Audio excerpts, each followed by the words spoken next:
मित्रों, पिछले वीडियो में हमने तारकासुर के वध की कथा की प्रस्तुति की थी और यह भी बताया था कि किस प्रकार कुमार कार्तिकेय को उनका वाहन मयूर मिला। अब आगे। तारकासुर के वध से डरे शुंभ निशुंभ युद्ध भूमि से भाग जाते हैं। निशुंभ कहता है, चंडमुंड, धूम्रलोचन, रक्तबीज, दारुक, तारकासुर सब के सब महान शक्तिशाली असुर काली नाम के इस बांध में बह गए। अब लगता है हमारी बारी है भ्राता शुंभ। शुंभ, नहीं निशुंभ, हम उन देवताओं से सीख लेंगे कि हर बार वह हम असुरों के अंत के लिए प्रतीक्षा करते हैं। कभी पार्वती के महाकाली बनने की तो कभी कार्तिकेय की प्रतीक्षा करते हैं। तो अब हम भी प्रतीक्षा करेंगे। आज नहीं तो कल कोई ना कोई अस्त्र हमें अवश्य मिलेगा जो महाकाली की छाती छेद सके, उसका अंत कर सके। इधर कैलाश पर कुमार कार्तिकेय द्वारा तारकासुर के वध का महोत्सव मनाया जा रहा था। सभी नाच रहे थे, सभी गा रहे थे और कुमार कार्तिकेय की जय जयकार कर रहे थे। तभी कुमार कार्तिकेय मोर पर बैठकर कैलाश आते हैं और सभी को धन्यवाद करते हैं। वे कहते हैं, विजय मेरी नहीं, आप लोगों के विश्वास की हुई है। आपने मुझ पर विश्वास किया, इसके लिए धन्यवाद करता हूँ। फिर वह महादेव और माता पार्वती से धन्यवाद देते हुए कहते हैं, पिताश्री, माँ, आपके कारण मैं युद्ध के लिए सज्ज हुआ। मैं आपका आभारी हूँ। और फिर वह उनसे आशीर्वाद लेते हैं। इंद्रदेव कहते हैं, कुमार कार्तिकेय की वीरता कभी भुलाई नहीं जा सकती। नेता वह होता है जो अपने पीछे चलने वाले के मन में विश्वास भर दे। और कुमार ने जिस प्रकार देवसेना की रक्षा कर तारकासुर का वध किया है, उसे देखते हुए मैं देवराज इंद्र कुमार कार्तिकेय को देवसेना का सेनापति घोषित करता हूँ। कुमार कार्तिकेय कहते हैं, जय जयकार मेरी नहीं, नारी शक्ति की करिए इंद्रदेव। इस युद्ध से मैंने यह जाना कि व्यक्ति की सबसे बड़ी शक्ति क्या होती है।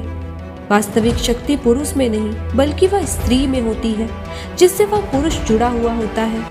नारी न केवल पुरुष को जन्म देती है बल्कि उसमें शक्ति का संचार भी करती है।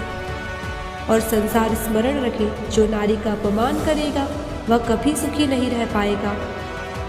माता पार्वती कहती है, मैं तुम्हारी भावना समझ सकती हूँ पुत्र। संतान अपनी माता का बहुत सम्मान करती है, इसलिए तुम ऐसा कह रहे हो। परंतु एक माता को उसकी शक्ति पुरुष से मिलती है और मुझे मेरी शक्ति महादेव से मिली है। महादेव के कारण ही मैं अपने अस्तित्व को समझ पाई हूँ, अपने काली रूप को समझ पाई हूँ। इधर महादेव नंदी से कहते हैं, नंदी, मेरा एक भक्त है, वह बरसों से मेरे दर्शन की प्रतीक्षा में है। अब उसके मेरे दर्शन का समय आ गया है, उसे यहाँ लाना होगा। नंदी, अवश्य महादेव, उसका नाम बताइए प्रभु। महादेव, उसका नाम है ऋषि भृंगी। फिर नंदी चले जाते हैं ऋषि भृंगी को कैलाश लाने के लिए। इधर ऋषि भृंगी बरसों से महादेव की आराधना में लीन थे और वहां अन्य ऋषिगण महाकाली का जाप कर रहे थे। महाकाली का जाप सुन भृंगी ऋषि को बड़ा क्रोध आता है। ऋषि भृंगी कहते हैं, लगता है आप लोगों की बुद्धि भ्रष्ट हो गई है, जो महादेव का जाप छोड़कर किसी महाकाली का जप कर रहे हो। चेतावनी दे रहा हूँ मैं कि भविष्य में भी कभी महाकाली का जप ना हो। मैं जानता हूँ कि महाकाली महादेव की पत्नी है, लेकिन तुम लोग भी जान लो, पत्नी हमेशा पति के पीछे चलती है।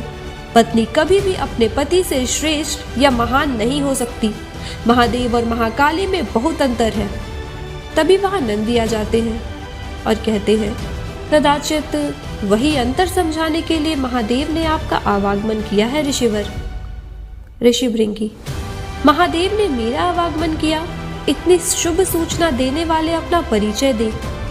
नंदी, मैं नंदी हूँ, महादेव का भक्त। महादेव से आवागमन की बात सुनकर ऋषि भृंगी बहुत खुश हो जाते हैं। वे कहते हैं, हे महादेव, बरसों से मैंने आपकी आराधना की, अब आपने मेरी पुकार सुन ली प्रभु।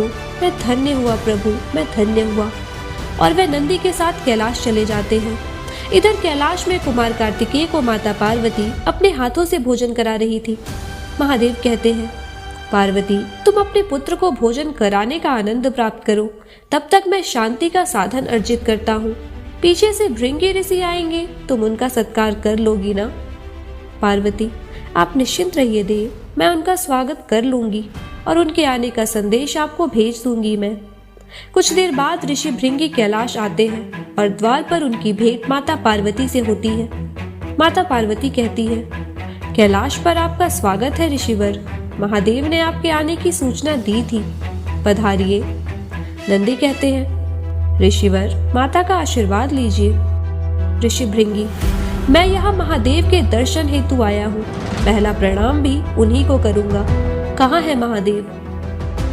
यह बात सुनकर पार्वती आश्चर्यचकित और दुखी हो जाती है। वे कहती है, महादेव अभी साधना में है ऋषिवर, आपसे शीघ्र ही भेंट करेंगे, तब तक आप कैलाश का सत्कार स्वीकार कीजिए। इधर दूसरी तरफ शुंभ और निशुंभ के दूत उनसे कहते हैं, महाराज असुरों के बीच फिर से युद्ध शुरू हो गया है। शुंभ कहता है, युद्ध? किस किस के बीच हो रहा है यह युद्ध और क्या कारण है इसका? दूत कहता है, महाबलीरम और हयारी के बीच महाराज। हयारी को उसकी पत्नी चाहिए महाराज। शुंभ कहता है, हमें वहां जाना चाहिए निशुंभ। इधर दूसरी तरफ महादेव पार्वती से कहते हैं, ऋषि भृंगी आ गए, उन्हें यहाँ लेकर आओ पार्वती। मैं चाहता हूँ जब तुम उन्हें लेकर आओ तब तुम भी यहाँ उपस्थित रहो। पार्वती, परंतु महादेव मुझे प्रतीत हुआ कि ऋषि भृंगी मुझे देखकर प्रसन्न नहीं थे। मेरा मानना है कि जब भक्त अपने भगवान से मिले तो उसे प्रसन्न होना चाहिए, व्यथित नहीं। मित्रों, वीडियो अधिक लंबा ना हो इसलिए आज के लिए बस इतना ही। हम मिलेंगे आपसे अपने अगली वीडियो में, तब तक के लिए अपना ख्याल रखें। जय महाकाली। धन्यवाद।